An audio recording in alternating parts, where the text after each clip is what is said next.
வணக்கம். தமிழின் செய்திகள். கேரள அரசின் நடவடிக்கையை கண்டுகொள்ளாமல் திமுக அரசு வேடிக்கை பார்ப்பதாக முன்னாள் அமைச்சர் SP வேலுமணி குற்றச்சாட்டு தெரிவித்துள்ளார். கோவையின் குடிநீர் ஆதாரமான சிறுவாணி அணையில் 50 அடி வருவதற்குள் கடந்த 19ஆம் தேதி 42 அடி தண்ணீர் தேங்கியவுடன் 1000 கன அடி தண்ணீரை திறந்துவிட்ட கேரள அரசை கண்டித்து முன்னாள் அமைச்சர் SP வேலுமணி, மேலும் கோவை மாவட்ட நிர்வாகமும் பொதுப்பணித்துறையும் திமுக அரசும் இதனை கண்டுகொள்ளாமல் வேடிக்கை பார்த்துக் கொண்டிருப்பதாக குற்றம் சாட்டியுள்ளார். நம்முடைய கோவை மாவட்டத்தில் தமிழக ஹையர் கூட்ஸ் ஓனர் அசோசியேஷன் நடத்தும் நாங்கள் உறுதுணையாக இருப்போம் என்ற அவர்களுக்கு ஒரு கோவை மாவட்டத்துக்கு குடிநீர் ஆதாரத்தை மாநகராட்சி, கோவை மாநகராட்சி மற்றும் சுற்றுப்புறக்கூடிய கிராமங்களிலே பயன்படுகிறது. இன்னைக்கு பார்த்தீங்கன்னா கோவை மாநகர மக்களின் முக்கிய நீர் ஆதாரங்கள் ஒன்று. இதில் 50 அடி உயரம் வரை நீர் தேக்கலாம்.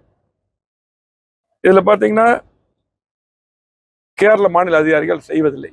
நம்ம இருக்கும்போதே பார்த்தீங்கன்னா அது 45 அடியாக நான் உள்ளாட்சித்துறை அமைச்சராக இருக்கும்போது, அதே போல எடப்பாடியார் முதலமைச்சராக இருக்கும்போது டேம் சேஃப்டி என்று அதை குறைத்தார்கள். அப்போ கூட நான் கண்டிப்பாக 50 அடி தேக்கலாம் அப்படின்னு சொல்லி போட்டு நம்ம அப்போவே குரல் கொடுத்தோம், சந்திச்செல்லாம் பேசணும். இன்னைக்கு அந்த 45 அடி தொடர்ந்து தேக்கிட்டு இருந்தாங்க.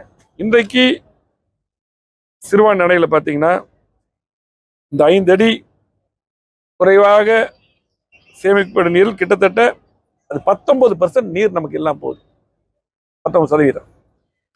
அதே போல இன்றைக்கு ஆண்டுதோறும் அணையின் பாதுகாப்பை காரணம் காட்டி நீர் வெளியேற்றப்படுகிறது. ஆனால் அணை முழு சேஃப்டியாக தான் இருக்கு. இப்போ பார்த்தீங்கன்னா 19/7/2024 அன்று 1000 கனஅடி நீரை தன்னிச்சையாக வெளியேற்றிருக்காங்க. இப்போ 42 அடி எவ்வளோ நிறுத்தி தண்ணீர் போய் வெளியெடுத்து விட்டாங்க. இதை கோவை மாவட்ட நிர்வாகம், அதே போல பார்த்தீங்கன்னா பொதுப்பணித்துறை, திமுக அரசு இதை கண்டுகொள்ளாமல் வேடிக்கை பார்த்து கொண்டிருக்கிறது.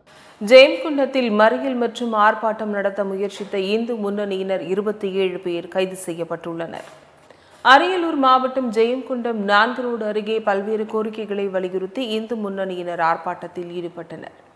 ஆர்ப்பாட்டத்தில் இந்து கோவில்களை இந்துக்களிடமே ஒப்படைக்க வேண்டும், இந்து கோவில்களில் நடைமுறைப்படுத்தப்பட்டுள்ள சாமி தரிசன அனுமதி கட்டணத்தை ரத்து செய்ய வேண்டும், இந்து கோவில்களில் எந்த ஒரு நடைமுறைக்கும் கட்டணம் வசூலிப்பதை தவிர்க்க வேண்டும் உள்ளிட்ட கோரிக்கைகளை வலியுறுத்தி ஆர்ப்பாட்டத்தில் ஈடுபட்டனர். போலூர் பேருந்து நிலையம் அருகே மாவட்ட பொருளாளர் பிரகாஷ் தலைமையில் கண்டன ஆர்ப்பாட்டத்தில் ஈடுபட்டனர். திருவண்ணாமலை மாவட்டம் போலூர் பேருந்து நிலையம் அருகே அக்கட்சியின் மாவட்ட பொருளாளர் பிரகாஷ் தலைமையில் கண்டன ஆர்ப்பாட்டத்தில் ஈடுபட்டனர். ஆர்ப்பாட்டத்தில் தமிழகத்தில் மின் கட்டணம் உயர்த்தப்பட்டுள்ள நிலையில் இதற்கு பல்வேறு தரப்பிலிருந்தும் கண்டனங்கள் எழுந்துள்ளது. அத்துடன் உயர்த்தப்பட்டுள்ள மின் கட்டணத்தை நிறுத்த வேண்டும் என பல்வேறு கட்சிகள் சார்பில் வலியுறுத்தப்பட்டது. இந்நிகழ்வில் சுமார் 20க்கும் மேற்பட்ட நாம் தமிழர் கட்சியினர் கலந்து கொண்டு ஆர்ப்பாட்டம் நடத்தினர். சங்கரன் கோவில் சங்கர நாராயணர் திருக்கோவிலில் தபசு காட்சி திருவிழாவில் லட்சக்கணக்கான பக்தர்கள் கலந்து கொண்டு சுவாமி தரிசனம் செய்தனர். தென்காசி மாவட்டம் சங்கரன் கோவிலில் சங்கர நாராயண கோவில் தமிழகத்தில் மிகவும் பிரசித்தி பெற்ற கோயிலாகும். இங்கு ஒவ்வொரு ஆண்டும் ஆடி மாதம் உத்திரம் நட்சத்திர நாளில் தவம் இருக்கும் கோமதி அம்மனுக்கு சிவபெருமான் சங்கர நாராயணராக காட்சி கொடுக்கும் ஆடி தபசு திருவிழா மிக முக்கிய திருவிழாவாகும். இவ்வாண்டிற்கான இவ்விழா கடந்த 11ஆம் தேதி காலை தொடங்கியது. இதனை முன்னிட்டு அதிகாலையில் நடை திறக்கப்பட்டு பூஜைகள் நடத்தப்பட்டு கோமதி அம்மன் சன்னதியில் உள்ள கொடிமரத்தில் வேத மந்திரங்கள் முழங்க மஞ்சள், பால், தயிர், திரவிய இளநீர் உள்ளிட்ட 16 வகை மூலிகை பொருட்களால் அபிஷேகம் செய்யப்பட்டு கோலாகலமாக கொடியேற்றப்பட்டது. தேனி மாவட்டம் கூடலூரில் அனுமதியின்றி ஆர்ப்பாட்டத்தில் ஈடுபட்ட இந்து முன்னணியினர் 60க்கும் மேற்பட்டோர் கைது செய்யப்பட்டனர். தேனி தெற்கு மாவட்ட இந்து முன்னணியினர் சார்பில் ஆர்ப்பாட்டம் நடத்தப்பட்டது. இந்த ஆர்ப்பாட்டத்தில் ஏராளமான இந்து முன்னணியினர் மற்றும் பாரதிய ஜனதா கட்சியை சார்ந்தவர்கள் கலந்து கொண்டு உடனடியாக கோவில்களை விட்டு இந்து அறநிலைத்துறையினர் வெளியேற வேண்டும், மசூதிகளுக்கு ஒரு நியாயம், கிறிஸ்தவ தேவாலயங்களுக்கு ஒரு நியாயம், ஆனால் இந்து கோவிலுக்கு ஒரு நியாயமா என்று கண்டன கோஷங்களை எழுப்பினர். தொடர்ந்து பல்வேறு கோரிக்கைகளை வலியுறுத்தியும் இந்த ஆர்ப்பாட்டத்தின் போது இந்து முன்னணியினர் கோஷங்களை எழுப்பினர். தத்தனூர் வளவெட்டி குப்பம் ஸ்ரீ ஆகாய கருப்பசாமி மற்றும் முப்பெரும் தேவியருக்கு பால்குட திருவிழா நடைபெற்றது. அரியலூர் மாவட்டம் ஜெயங்கொண்டம் அருகே உள்ள தத்தனூர் வளவெட்டி குப்பம் செங்கால் ஏரிக்கரையில் அமைந்துள்ள ஸ்ரீ ஆகாய கருப்பசாமி மற்றும் முப்பெரும் தேவியருக்கு ஆடி பௌர்ணமியை முன்னிட்டு பால்குட திருவிழா நடைபெற்றது. திருவிழாவில் பெண்கள் பிள்ளை வரம் வேண்டி பால்குடம் எடுத்து மாவிளக்கு ஏற்றியும் வழிபாடு மேற்கொண்டனர். இதில் வளவெட்டி குப்பம் மற்றும் அதனை சுற்றியுள்ள கிராமங்களை சேர்ந்த திரளான பக்தர்கள் விரதமிருந்து வழிபாடு செய்தனர். கன்னியாகுமரியில் அமைந்துள்ள சுவாமி விவேகானந்தர் மண்டபம் குறித்து இன்றைய தமிழன் தொலைக்காட்சியின் சிறப்பு தொகுப்பில் பார்க்கலாம். கன்னியாகுமரியில் உள்ள விவேகானந்தர் பாறையில் அவரின் நினைவு மண்டபம் கட்டுவதென்பது உறுதி செய்யப்பட்டது. இந்நிலையில் கரையிலிருந்து இப்பாறைக்கு செல்ல பாலம் ஒன்றை கட்டுவதென்பதும் சேர்த்துக் கொள்ளப்பட்டது. மேலும் 1962 ஆண்டு கட்ட ஆரம்பிக்கப்பட்ட இம்மண்டபம் 1970 ஆண்டு திறக்கப்பட்டது. தற்போது இந்தியாவின் சுற்றுலா தலங்களில் அதிக அழகான இடமாக இருக்கும் இந்நினைவு மண்டபம் அதிக உறுதித்தன்மையுடன் காணப்படுகிறது. கோவை துடியலூர் அருகே தமிழக ஹையர் குட்ஸ் ஓனர்ஸ் அசோசியேஷன் சார்பில் நடைபெறும் கூட்டத்தில் தமிழக பாரதிய ஜனதா கட்சித் தலைவர் அண்ணாமலை கலந்து கொண்டு பேசினார். கோவை துடியலூர் அருகே தமிழக ஹையர் குட்ஸ் ஓனர்ஸ் அசோசியேஷன் சார்பில் நடைபெறும் கூட்டத்தில் தமிழக பாரதிய ஜனதா கட்சித் தலைவர் அண்ணாமலை கலந்து கொண்டு பேசினார். அப்பொழுது பேசிய அவர் 30 மாவட்டங்களில் இந்த சங்கம் செயல்பட்டு வருகிறது. சுமார் 50,000க்கும் மேற்பட்டவர்கள் உள்ளனர். தேர்தல் பிரச்சாரத்தின் போது பிரதமர் 5 நாட்களில் 3 முறை வந்தார். அதற்காக இந்த சங்கத்தினர் சிறப்பாக ஏற்பாடு செய்திருந்தனர். நான் கண்டிப்பாக அரசியல் பேச வரவில்லை என கூறினார். தூத்துக்குடி சிஎம் மேல்நிலைப் பள்ளியில் ஞாயிறு காலையில் மு. அன்பழகன் தலைமையில் நடைபெற்றது. தூத்துக்குடியில் சிஎம் மேல்நிலைப் பள்ளியில் ஞாயிறு காலையில் மு. அன்பழகன் தலைமையில் நடைபெற்றது. பேசும் கலை வளர்ப்போம், கலைஞரின் உயிரினும் மேலான எனும் தலைப்பில் மாநில திமுக இளைஞரணி சார்பில் நடைபெறும் 10 தலைப்பிற்கான பேச்சு போட்டிக்கு பயிற்சி வகுப்பு நடைபெற்றது. ஆசிரியர்களாக பால் ராஜேந்திரம், ஆதி அருமைநாயகம், சுதீஷ், திமுக இளைஞரணி நற்பணி மன்றம் ஆகியோர் பயிற்சி வழங்குகிறார்கள். இந்நிகழ்வில் தூத்துக்குடி மாவட்ட கல்லூரி மாணவ மாணவியர்கள் கலந்து கொண்டனர். தூத்துக்குடி தமிழ் இலக்கிய பேரவையின் 266வது கூட்டம் காரப்பேட்டை நாடார் தொடக்கப்பள்ளி வளாகத்தில் தொடங்கியது. தூத்துக்குடி தமிழ் இலக்கிய பேரவையின் 266வது கூட்டம் காரப்பேட்டை நாடார் தொடக்கப்பள்ளி வளாகத்தில் ஞாயிறு மாலை 6 மணிக்கு தொடங்கியது. நிகழ்ச்சிக்கு இலக்கிய பேரவைத் தலைவர் துணை கணேசன் தலைமை தாங்கினார். துணைத் தலைவர் சையத் முகமது ஷரீப் அவர்கள் வரவேற்புரையாற்றினார். தேரிக்காட்டு இலக்கியவாதி கண்ணகுமார் விஸ்வரூபன் அவர்களை தொடுவானம் கலை இலக்கிய பேரவைத் தலைவர் நெல்லை தேவன் அவர்கள் வரவேற்று பேசினார். புதுக்கோட்டையில் தமிழக சட்டத்துறை அமைச்சர் ரகுபதி பேட்டியளித்துள்ளார். புதுக்கோட்டையில் பேசிய சட்டத்துறை அமைச்சர் ஆம்ஸ்ட்ராங் கொலை வழக்கில் உண்மையான குற்றவாளிகளை கைது செய்ய வேண்டும் என முன்னாள் முதலமைச்சர் எடப்பாடி பழனிசாமி கூறிக்கொண்டே இருந்தார். அப்படியென்றால் உண்மையான குற்றவாளியை அவருக்கு அடையாளம் தெரிந்திருக்குமோ என்றுதான் அவ்வாறு கூறினேன். எனக்கு தகுதி இருக்கா இல்லையா என்று சொல்வதற்கு எடப்பாடி பழனிசாமிக்கு எந்த தகுதியும் இல்லை என்று சட்டத்துறை அமைச்சர் ரகுபதி தெரிவித்தார். நாகர்கோவில், தக்கலை, மார்தாண்டம் மற்றும் களியக்காவிலை ஆகிய இடங்களில் மழை பெய்து வருகிறது. இதனால் வெப்பம் தணிந்து காணப்படுகிறது. கன்னியாகுமரி மாவட்டத்தில் இன்று காலை முதல் மழை பெய்து வருகிறது. கன்னியாகுமரி மாவட்டத்தில் இன்று காலை முதல் மழை பெய்து வருகிறது. நாகர்கோவில், தக்கலை, மார்த்தாண்டம் மற்றும் களியக்காவில் ஆகிய இடங்களில் மழை பெய்து வருகிறது. இதனால் வெப்பம் தணிந்து குளிர்ந்து காணப்படுகிறது. ஓசூரில் முன்னாள் இந்திய கிரிக்கெட் வீரர் லட்சுமிபதி பாலாஜி பேட்டியளித்துள்ளார். கிருஷ்ணகிரி மாவட்டம் ஓசூரில் காவேரி மருத்துவமனை சார்பில் ஓசூர் தொழில் நிறுவனங்களுக்கிடையேயான கிரிக்கெட் தொடர் நடத்தப்பட்டது. இந்நிலையில் 36 அணிகள் பங்கேற்ற கிரிக்கெட் தொடரின் இறுதிப் போட்டிகள் இன்று நடைபெற்றது. இதில் இந்திய அணியின் முன்னாள் கிரிக்கெட் வீரர் லட்சுமிபதி பாலாஜி சிறப்பு அழைப்பாளராக பங்கேற்று முதல் பரிசை வென்ற ஃபர்ஸ்ட் ஸ்டெப் நிறுவனத்திற்கும் 2வது, 3வது பரிசுகளை வென்ற நெரோலக், குளோபல் கால்சியம் அணிகளுக்கும் கோப்பைகளை வழங்கி பாராட்டினார். மேல்மலையனூர் அங்காளம்மன் கோவிலில் திருவிளக்கு பூஜை நடைபெற்றது. விழுப்புரம் மாவட்டம் செஞ்சி அடுத்த மேல்மலையனூரில் அமைந்துள்ள பிரசித்தி பெற்ற அங்காளம்மன் திருக்கோவிலில் ஆடி மாத பௌர்ணமி தினத்தை முன்னிட்டு நேற்று கோவில் வளாகத்தில் திருவிளக்கு பூஜை நிகழ்ச்சி நடைபெற்றது. இந்நிலையில் ஆடி மாத பௌர்ணமியை ஒட்டி நடைபெற்ற 108 திருவிளக்கு பூஜையை பெண்கள் மேற்கொண்டனர். மேலும் ஏராளமானோர் பங்கேற்று சுவாமி தரிசனம் செய்தனர். ஈரோடு மாவட்டத்தில் 80 குடும்பங்களை சேர்ந்த பயனாளிகளுக்கு 3.5 லட்சம் மதிப்பீட்டில் வீடு கட்டிட பணி அந்தியூர் எம்எல்ஏ ஏஜி வெங்கடாச்சலம் ஆணைகளை வழங்கினார். அந்தியூர் சட்டமன்ற தொகுதி TN பாளையம் ஊராட்சி ஒன்றியத்திற்குட்பட்ட ஊராட்சி பகுதிகளில் வசிக்கும் பொதுமக்கள் கலைஞரின் கனவு இல்லம் திட்டத்தின் கீழ் வீடு கட்டிட விண்ணப்பித்திருந்த நிலையில் கலைஞரின் கனவு இல்லம் திட்டத்தின் கீழ் வீடு கட்டிட முதல் கட்டமாக தேர்வு செய்யப்பட்ட 80 குடும்பங்களை சேர்ந்த பயனாளிகளுக்கு 3.5 லட்சம் மதிப்பீட்டில் வீடு கட்டும் பணி அந்தியூர் எம்எல்ஏ ஏஜி வெங்கடாச்சலம் ஆணைகளை வழங்கினார். இந்நிகழ்ச்சியில் ஒன்றிய கழக செயலாளர் சிவபாலன், TK சுப்பிரமணியம், ஊராட்சி மன்ற தலைவர்கள் பிரகாஷ், மரகதம் பாலு, கிருபாகரன், வட்டார வளர்ச்சி அலுவலர்கள், கழக நிர்வாகிகள், அரசு அதிகாரிகள் உள்ளிட்ட பலர் கலந்து கொண்டனர். கோபிச்செட்டிப்பாளையத்தில் அரசு அதிகாரிகளை பணி செய்ய விடாமல் தடுத்ததோடு கொலை மிரட்டல் விடுத்த 4 பேரை பங்களாபுதூர் காவல்துறையினர் கைது செய்தனர். பங்களாபுதூர் அண்ணா நகரில் வசித்து வரும் மதன்குமார் என்பவர் பங்களாபுதூர் பகுதியில் வசித்து வரும் ரவி, நாகராஜ், அசோக், பவுனால் மற்றும் சிலருடன் வந்து சம்பவ இடத்திற்கு வந்திருந்த அரசு அலுவலர்களிடம் சத்தமிட்டு வாக்குவாதம் செய்து தகாத வார்த்தைகளால் திட்டி தகராறு செய்துள்ளனர். மேலும் ஆக்கிரமிப்பு தொடர்பான நோட்டீஸ் வழங்க விடாமல் அரசு அலுவலர்களை பணி செய்ய விடாமல் தடுத்ததோடு அரசு அலுவலர்களை வண்டி விட்டு ஏற்றி கொலை செய்து விடுவதாக கொலை மிரட்டலும் விடுத்துள்ளனர். இச்சம்பவம் தொடர்பாக வாணிப்புத்தூர் நில வருவாய் ஆய்வாளர் சக்திவேல் கொடுத்த புகாரின் பேரில் மதன்குமார், ரவி, நாகராஜ், அசோக், பவுனால் உள்ளிட்டோர் மீது பங்களாபுதூர் காவல் நிலையத்தில் வழக்கு பதிவு செய்தனர். கோவைக்கு வந்த ஆம்னி பேருந்து திடீர் தீ விபத்து ஏற்பட்டது. திருவண்ணாமலையிலிருந்து 30 பயணிகளுடன் கோவை நோக்கி ஆகாஷ் டிராவல்ஸ் என்ற குளிர்சாதன வசதி கொண்ட தனியார் பேருந்து இன்று அதிகாலை 6 மணியளவில் கோவை சித்ரா அருகே வந்து கொண்டிருந்தது. இந்த பேருந்தை ஓட்டுநர் தாஸ் என்பவர் ஓட்டி வந்தார். அப்பொழுது திடீரென புகை வருவதை கண்ட ஓட்டுநர் தாஸ் உடனடியாக சாலை ஓரமாக பேருந்தை நிறுத்தினார். இந்நிலையில் உடனடியாக பேருந்தில் இருந்த 30 பயணிகள் பத்திரமாக கீழே இறங்கி உயிர் தப்பினர். பின்னர் இதுகுறித்து பீளமேடு காவல்துறை மற்றும் தீயணைப்புத் துறையினருக்கு தகவல் தெரிவித்தனர். சம்பவ இடத்திற்கு வந்த தீயணைப்புத் துறையினர் தீயை அணைப்பதற்குள் பேருந்து முழுவதுமாக எரிந்து நாசமானது. இதுகுறித்து பீளமேடு காவல்துறையினர் டீசல் கசிவு அல்லது குளிர்சாதன பெட்டியிலிருந்து தீ விபத்து ஏற்பட்டதா என வழக்கு பதிவு செய்து விசாரணை மேற்கொண்டு வருகின்றனர்.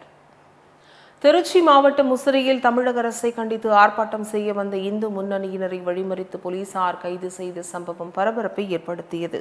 திருச்சி மாவட்டம் முசிறியில் தமிழக அரசை கண்டித்து ஆர்ப்பாட்டம் செய்ய வந்த இந்து முன்னணியினரை வழிமறித்து போலீசார் கைது செய்த சம்பவம் பரபரப்பை ஏற்படுத்தியது.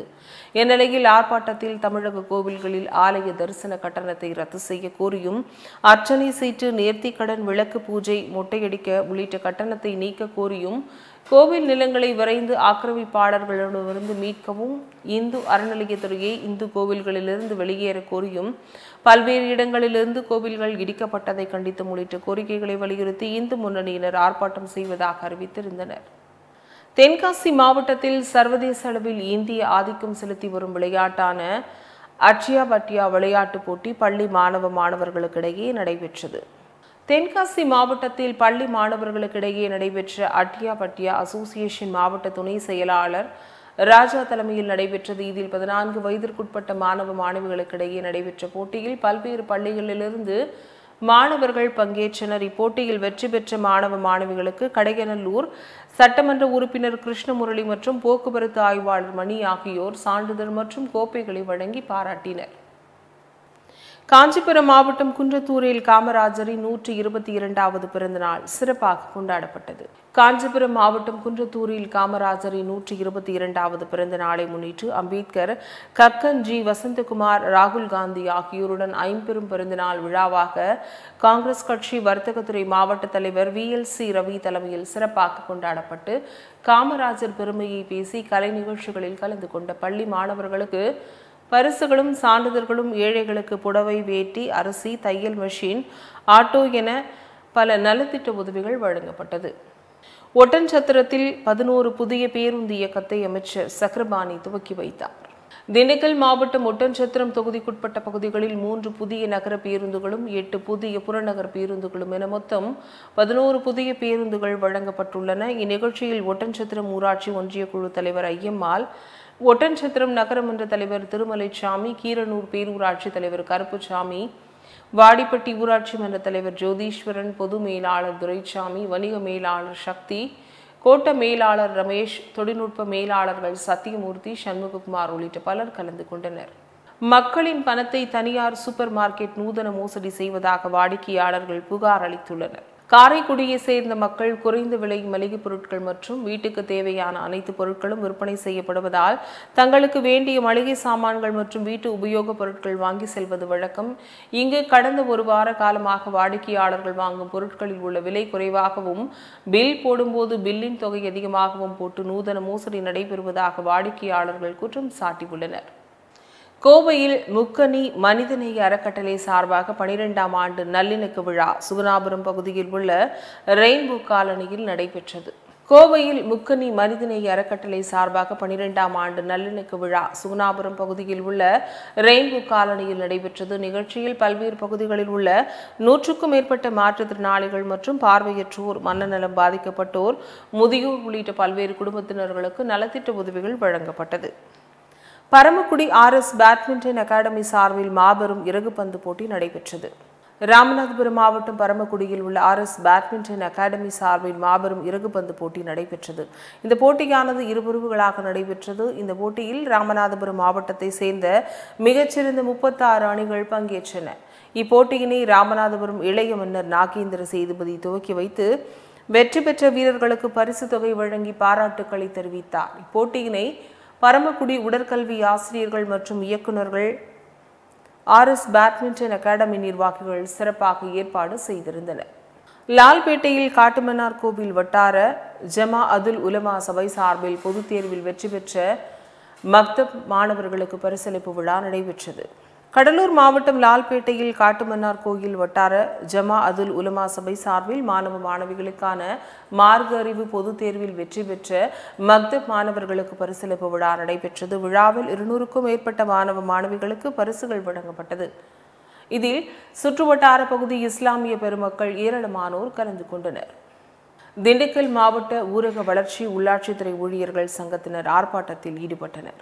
திண்டுக்கல் CITU மாவட்ட ஊரக வளர்ச்சி உள்ளாட்சித்துறை ஊழியர் சங்கம் சார்பில் மாவட்ட ஆட்சியர் அலுவலகம் அருகே ஆர்ப்பாட்டம் நடைபெற்றது. ஆர்ப்பாட்டத்தில் ஊராட்சிகளில் பணிபுரியும் ஆபரேட்டர்கள், தூய்மை பணியாளர்கள், தூய்மை காவலர்களை பணி நிரந்தரம் செய்ய கோரி காலை முறை ஊதியம் வழங்க கோரியும் கோஷங்களை எழுப்பினர். இதில் CITU மாவட்ட தலைவர் ராமசாமி, மாவட்ட செயலாளர் பிரபாகரன், மாநில குழு உறுப்பினர் மோகனா, மாவட்ட நிர்வாகிகள் மாரியப்பன், போஸ், தவக்குமார் உள்ளிட்ட நிர்வாகிகள் மற்றும் உறுப்பினர்கள் ஏராளமானோர் கலந்து கொண்டனர். பல்லாவரம் அருகே தங்களது பகுதிக்கு அம்மன் கோவில் தேர் பவனி வர வேண்டும் என்று கூறி பொதுமக்கள் சாலை மறியல் போராட்டத்தில் ஈடுபட முயன்றதால் பரபரப்பு ஏற்பட்டது.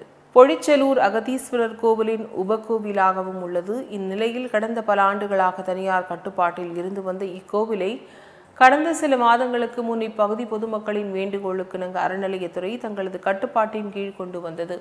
இதில் ஒரு சில குறிப்பிட்ட பகுதிகளுக்கு மட்டுமே தேர் பவனி செல்லும் என்று இந்து அறநிலையத்துறை சார்பில் அதிகாரிகள் தெரிவித்ததாக கூறப்படுகிறது. இதனால் தங்கள் பகுதிக்கும் தேர் பவனி வர வேண்டும் என்று கூறி அப்பகுதியை சேர்ந்த பொதுமக்கள் 50க்கும் மேற்பட்டோர் கோவில் முன்பாக ஒன்று திரண்டு சாலை மறியல் போராட்டத்தில் ஈடுபட முயன்றனர். இதனால் அப்பகுதியில் பெரும் பரபரப்பு ஏற்பட்டது.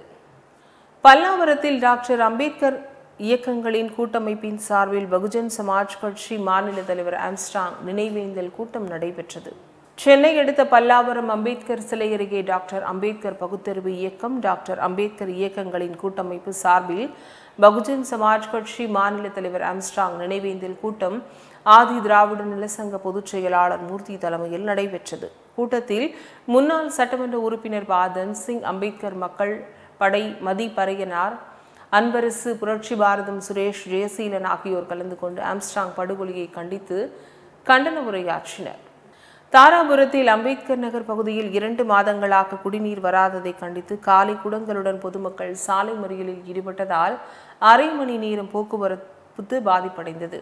திருப்பூர் மாவட்டம் தாராபுரத்தை அடுத்த கொளத்துப்பாளையம் பேரூராட்சிக்குட்பட்ட 11வது வார்டு அம்பேத்கர் நகரில் சுமார் 100க்கும் மேற்பட்டவர்கள் வசித்து வருகின்றனர்.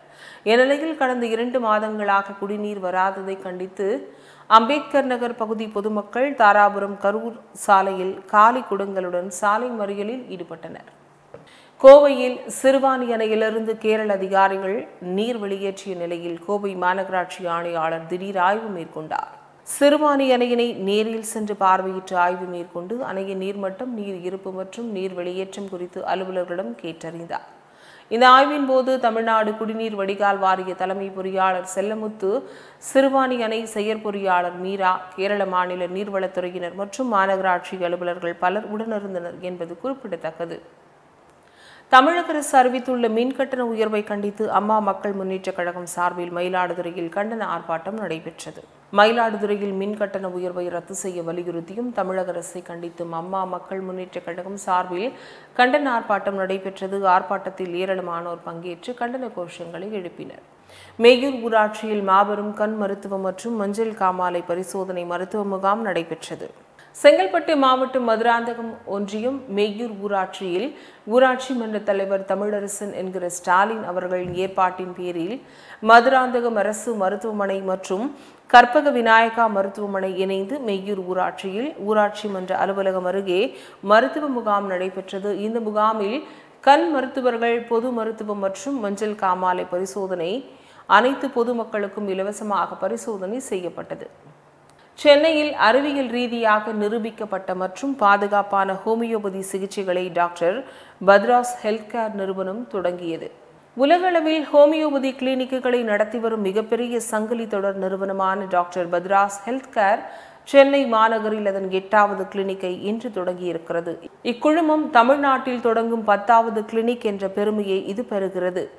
கிளினிக்கின் தொடக்க விழா நிகழ்வில் திருமதி சென்னை பட்டம் வென்றவரும் சர்வதேச ஃபேஷன் ஐகான் என்று அறியப்படுபவருமான திருமதி நிஷா ரிஜிஸ், டாக்டர் பத்ராஸ் குழும நிறுவனங்களின் தலைமை செயல் அலுவலர் சஞ்சய் முகர்ஜி மற்றும் இக்குழுமத்தின் முதுநிலை வழிகாட்டல் மற்றும் ஆலோசகரான டாக்டர் மது வெங்கடேஷ் ஆகியோர் பங்கேற்றனர். பசும்பொன் முத்துராமலிங்க தேவர் மக்கள் பாதுகாப்பு இயக்கத்தின் சார்பில் தமிழ்நாட்டில் கள்ளர், மறவர், அகமுடையார் இணைந்த முக்குலத்தோர் சமுதாயத்தை தேவர் இனம் என ஒரே பெயராக அழைப்பது தொடர்பாக மாவட்ட ஆட்சித்தலைவரிடம் மனு அளித்தனர். தமிழ்நாட்டில் மக்கள் தொகையில் 20 முதல் 23% பேர் வரை தேவர் சமுதாயத்தினர் வாழ்ந்து வருகின்றனர். எனவே மிகவும் பிற்படுத்தப்பட்டோர் பிரிவினர் கீழ் தேவர் சமுதாயத்தை அங்கீகரிக்கும் வகையில் அரசாணையை முறையாக தமிழ்நாடு அரசு அமல்படுத்தினால் மட்டுமே எங்கள் சமுதாய மக்கள் கல்வி மற்றும் பொருளாதார ரீதியாக முழுமையாக வளர்ச்சியடைய முடியும். எனவே அரசாணையை அமல்படுத்த தமிழக அரசிற்கு பரிந்துரைக்க வேண்டும் என மாவட்ட ஆட்சித்தலைவரிடம் மனு அளித்துள்ளோம் என கூறினார். கன்னியாகுமரி மாவட்டம் நாகர்கோவில் அரசு ரப்பர் கழக அலுவலகத்தில் ரப்பர் தொழிலாளர் உடன் நடத்திய பேச்சுவார்த்தையில் உடன்பாடு எட்டியதாக வனத்துறை அமைச்சர் மதிவேந்தன் செய்தியாளர்களிடம் பேட்டியளித்துள்ளார். கன்னியாகுமரி மாவட்டத்தில் ரப்பர் தோட்ட தொழிலாளர்களுடனான பேச்சுவார்த்தையில் உடன்பாடு ரப்பர் தோட்ட தொழிலாளர்களுக்கு குறைந்தபட்ச சம்பளம் 630 நிர்ணயம் செய்யப்பட்டுள்ளதாகவும் சிஎஸ்ஐ தரமான மருத்துவமனை, இன்சூரன்ஸ், மழை காலங்களில் தொழில் பாதிப்பு படி உயர்வு, மிருகங்கள், பாம்பு உள்ளிட்ட பூச்சி விஷ ஜந்துகளால் பாதிக்கப்படுகின்ற தொழிலாளர்களுக்கு நிவாரணம் உள்ளிட்டவர்களை அதிகரித்து வழங்க உள்ளதாக கன்னியாகுமரி மாவட்டம் நாகர்கோவில் அரசு ரப்பர் கழக அலுவலகத்தில் ரப்பர் தொழிலாளர்களுடன் நடத்திய பேச்சுவார்த்தையில் உடன்பாடு எட்டியதாக வனத்துறை அமைச்சர் மதிவேந்தன் செய்தியாளர்களிடம் பேட்டியளித்துள்ளார். செங்கல்பட்டு மாவட்டத்தில் மாநில அளவிலான 2வது சிலம்பாட்ட போட்டி நடைபெற்றது. செங்கல்பட்டு மாவட்டத்தில் வாலறிவன் பாரம்பரிய சிலம்பு விளையாட்டு சங்கம் சார்பாக மாநில அளவிலான சிலம்பாட்ட போட்டி சமுதாய கூடத்தில் நடைபெற்றது. இதில் அலங்கார சிலம்பம், ஒற்றை கொம்பு, இரட்டை கொம்பு, ஒற்றை சுருள், இரட்டை சுருள், ஒற்றை வாள், இரட்டை வாள், ஒற்றை மான் கொம்பு, இரட்டை மான் கொம்பு, இரட்டை செடிக்குச்சி, வேல் கொம்பு, குத்து வரிசை போன்ற சிலம்ப கலையும் இடம்பெற்றது. மேலும் வெற்றி பெற்ற மாணவர்களுக்கு வாலறிவன் பாரம்பரிய சிலம்பு விளையாட்டு சங்கத்தின் தலைவர் வி நந்தகுமார் சான்றிதழ் மற்றும் கோப்பைகளை வழங்கி கௌரவித்தார். கன்னியாகுமரி மாவட்டம் நாகர்கோவிலில் உள்ள குமரி மாவட்ட ஆட்சியர் அழகு மீனாவை பசும்பொன் முத்துராமலிங்க தேவர் மக்கள் பாதுகாப்பு இயக்கம் சார்பில் சந்தித்து கோரிக்கை மனு ஒன்று அளிக்கப்பட்டது. கன்னியாகுமரி மாவட்டத்தில் கள்ளர், மறவர், அகமுடையார் இணைந்த முக்குலத்தோர் சமுதாயத்தை தேவர் என ஒரே பெயராக அழைக்க தமிழக அரசு கடந்த காலத்தில் வெளியிட்ட அரசாணையை முறையாக அமல்படுத்த கேட்டு மாவட்ட ஆட்சியரிடம் பசும்பொன் முத்துராமலிங்க தேவர் மக்கள் பாதுகாப்பு இயக்கம் சார்பில் மனு அளிக்கப்பட்டது. கோவையில் பாஜக மாநில தலைவர் அண்ணாமலை பேட்டியளித்துள்ளார்.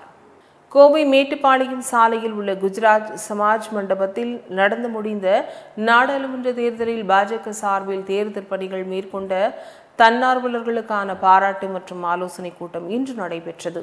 இதைத் தொடர்ந்து செய்தியாளர்களிடம் பேட்டியளித்தவர், மின் கட்டண உயர்விற்கு மத்திய அரசின் உதவி திட்டத்தை குறை சொல்வதை ஏற்றுக்கொள்ள முடியாது எனவும், மாநிலத்தின் வளர்ச்சிக்கான அம்சங்கள் வரும் மத்திய பட்ஜெட்டில் இடம்பெறும் எனவும் தெரிவித்தார். அப்ப 1410 பாக்குறோம் கிரீன் ஷூட்ஸ் அப்படின்னு நம்ம சொல்லுவோம்.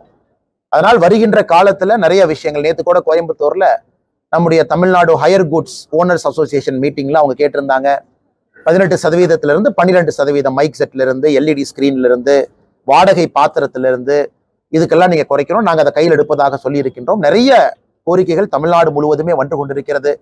அது ஒரு ஜிஎஸ்டி கவுன்சிலுக்கு முன்பு நம்முடைய நிதியமைச்சர் அவர்களுக்கு தொகுத்து அசோசியேஷன் சார்பாக கொடுக்கிறோம். மேடமும் நிறைய பேர்த்த சந்திக்கிறாங்க. அதனால வருகின்ற காலத்துல இதெல்லாம் செயல்படுத்துவதற்கான வாய்ப்பு அதிகமாக இருப்பதாக நான் பார்க்கின்றேன். பிரகாசமான வாய்ப்பாக நாங்கள் பார்க்கிறோம்.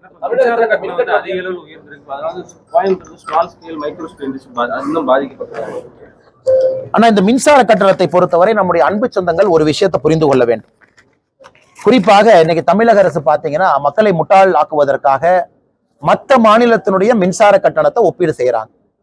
அவங்களே செய்தி குறிப்பும் கொடுக்குறாங்க. இங்க பாருங்க, இதான் தமிழ்நாட்டினுடைய மின்சார கட்டணம், மற்ற மாநிலத்தினுடைய மின்சார கட்டணத்தை பாருங்க அப்படின்னு செய்தி குறிப்பு கொடுக்குறாங்க. உதாரணத்திற்கு திமுக தன்னுடைய தேர்தல் அறிக்கையில 221 என்ன சொல்லியிருந்தாங்க அப்படின்னா, மாதத்திற்கு ஒரு முறை மின் கட்டணம் செலுத்தினா போதும் அப்படின்னு.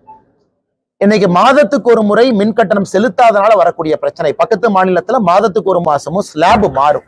அதை வச்சு ஒரு கம்பேரிசன் காட்டி கொண்டிருக்கின்றார்கள். இதனால பிரச்சனை என்னன்னாங்கன்னா, அடுத்து நீங்கள் அண்ணன் கேட்ட கேள்வி, குறிப்பாக கமர்ஷியல் கனெக்ஷன்ஸ் நீங்க போனீங்கன்னா நான் சொல்லி இருப்பது இன்னும் 2-3 மடங்கு பெருசா இருக்கு. இது தமிழகத்தினுடைய தொழில் வளர்ச்சிக்கு ஒரு மிகப்பெரிய தேக்க நிலையை உண்டாக்கி இருக்கு. அதுல எந்த மாற்று கருத்தும் இல்லை. அடுத்து 2வது பாருங்க, தமிழகத்துல 15 வயசுல இருந்து 29 வயசுக்குள்ள வேலை இல்லாத பட்டதாரிகள் 17.5%. நான் சொல்ற டேட்டாவை திமுக சேலஞ்ச் பண்ணட்டும், இது ரொம்ப முக்கியமான ஒரு விஷயங்கண்ணா. 15 வயசுல இருந்து 29 வயசு வரைக்கும் தமிழகத்துல வேலை இல்லாத பட்டதாரிகள், குறிப்பாக 15 வயசு தான் குழந்தை தொழிலாளர். நிறைய பேர் கன்ஃபியூஸ் பண்ணி கூடாதுங்கண்ணா. 15 வயசு கீழே இருக்கும் பொழுதுதான் குழந்தை தொழிலாளர் நம்ம சொல்றோம். 15 இயர்ஸுக்கு மேல நான் ஹசார்டஸ் இண்டஸ்ட்ரியில வேலை பார்க்கலாம். ஸோ 15 வயசுல இருந்து 29 வயசு வாலிப வயசுல தமிழகத்துல 17.5% வேலை வாய்ப்பு இல்லை. இது குஜராத் பக்கத்து மாநிலத்துல பாருங்க 6.1%, கர்நாடகா மகாராஷ்டிரா எடுத்துக்கங்க 7%, 8%. 17.5% தமிழகத்துல வேலை வாய்ப்பு இல்லை என்பதை திமுக முதல்ல ஒத்துக்கணும். இது பாராளுமன்றத்தினுடைய கொஸ்டின் ஆன்சர் செஷன்ல ஒரு அமைச்சர் கொடுக்குறாங்க. 2022-23 டேட்டானா அதுக்கான கடைசி டேட்டா தான் இன்னைக்கு இந்திய அரசு பப்ளிஷ் பண்ணியிருக்காங்க. 2022-23, 23-24 டேட்டா நம்ம கையில இல்ல. திருப்பத்தூரில் சிறுதானிய உணவகத்தினை மாவட்ட ஆட்சியர் கற்பகராஜ் சட்டமன்ற உறுப்பினர்களுடன் திறந்து வைத்தார். தமிழ்நாடு ஊரக நகர்ப்புற வாழ்வாதார இயக்கம் சார்பில் சிறுதானிய உணவகத்தினை மாவட்ட ஆட்சியர் அலுவலக வளாகத்தில் மாவட்ட ஆட்சியர் கற்பகராஜ் திறந்து வைத்தார். திருப்பத்தூர் மாவட்ட ஆட்சியர் அலுவலக வளாகத்தில் மகளிர் சுய உதவி குழுக்கள் மூலம் திணை, சாமை, வரகு, குதிரைவாலி, கம்பு, கேழ்வரகு உள்ளிட்ட பல்வேறு சிறுதானியங்களை பயன்படுத்தி சிறுதானிய சிற்றுண்டிகள், முருங்கைக்கீரை, முடக்கத்தான் கீரை உள்ளிட்ட பல்வேறு கீரை சூப் வகைகளும், பல்வேறு தானிய சுண்டல் வகைகள் உள்ளிட்ட பல்வேறு உணவு வகைகள் இந்த சிறுதானிய உணவகத்தில் விற்பனை செய்யப்படுகிறது. இந்நிகழ்ச்சியில் தமிழ்நாடு ஊரக நகர்ப்புற வாழ்வாதார இயக்க திட்ட இயக்குனர், ஊரக வளர்ச்சி முகமை திட்ட இயக்குனர், சட்டமன்ற உறுப்பினர்கள் மற்றும் துறை சார்ந்த அரசு அலுவலர்கள் பங்கேற்றனர். முக்குலத்தோரை தேவர் என அழைக்க அரசாணை வழங்க கோரி மாவட்ட ஆட்சியரிடம் கோரிக்கை மனு அளித்துள்ளனர். தமிழகத்தில் தென்பகுதியில் அதிகமாக வசிக்கும் கள்ளர், மறவர், அகமுடையர் என அழைக்கப்படும் முக்குலத்தோரை தேவர் என அழைக்க அரசாணை வழங்க கோரி நடவடிக்கை எடுக்க வேண்டும் என பிஎம்டி மக்கள் இயக்கம் சார்பாக சிவகங்கை மாவட்ட செயலாளர் பன்னீர்செல்வம் தலைமையில் சிவகங்கை மாவட்ட ஆட்சியர் அலுவலகத்தில் ஆட்சியரிடம் மனு அளித்துள்ளனர். பெரம்பலூர் அருகே பூலாம்பாடி கிராமத்தில் ஸ்ரீ மகாசக்தி மாரியம்மன் திருவிழாவில் திரளான பக்தர்கள் பால்குடம் எடுத்து வழிபாடு செய்தனர். பெரம்பலூர் அருகே பூலாம்பாடி கிராமத்தில் எழுந்தருளியுள்ள ஸ்ரீ மகாசக்தி மாரியம்மன் ஆலய திருவிழா கடந்த 14/7/24 கொடியேற்றம், காப்பு கட்டுதல் தொடங்கியது. அதனைத் தொடர்ந்து ஸ்ரீ மகாசக்தி மாரியம்மனுக்கு மாவிளக்கு பூஜை, சுவாமி ஊர்வலம், கரகாட்டம், வான வேடிக்கையுடன் கடந்த ஒரு வாரம் நிகழ்ச்சிகள் நடைபெற்றது. முக்கிய நிகழ்வுகளில் ஒன்றான பால்குடம் எடுத்தல் நிகழ்வு 21/7/24 இன்று நடைபெற்றது. புதுச்சேரி சங்கரதாஸ் சுவாமிகள் இயல் இசை நாடக சபா சார்பில் ஆந்திர மகாசபாவில் மனோன்மணியம் நாடகத்தின் 181வது வைர பவள விழாவை முன்னிட்டு மனோன்மணி நாடகம் நடைபெற்றது. புதுச்சேரி சங்கரதாஸ் சுவாமிகள் இயல் இசை நாடக சபா சார்பில் ஆந்திர மகாசபாவில் மனோன்மணியம் நாடகத்தின் 181வது வைர பவள விழாவை முன்னிட்டு மனோன்மணி நாடகம் நடைபெற்றது. மேலும் 10ஆம் வகுப்பு 12ஆம் வகுப்பு பொதுத் தேர்வில் மாநில அளவில் முதல் 2 இடங்களை பிடித்த மாணவர்கள், தமிழ் மொழியில் முதல் 2 இடங்களை பிடித்த மாணவர்களையும் பாராட்டி பதக்கம் மற்றும் சிறப்பு நிதி வழங்கப்பட்டது.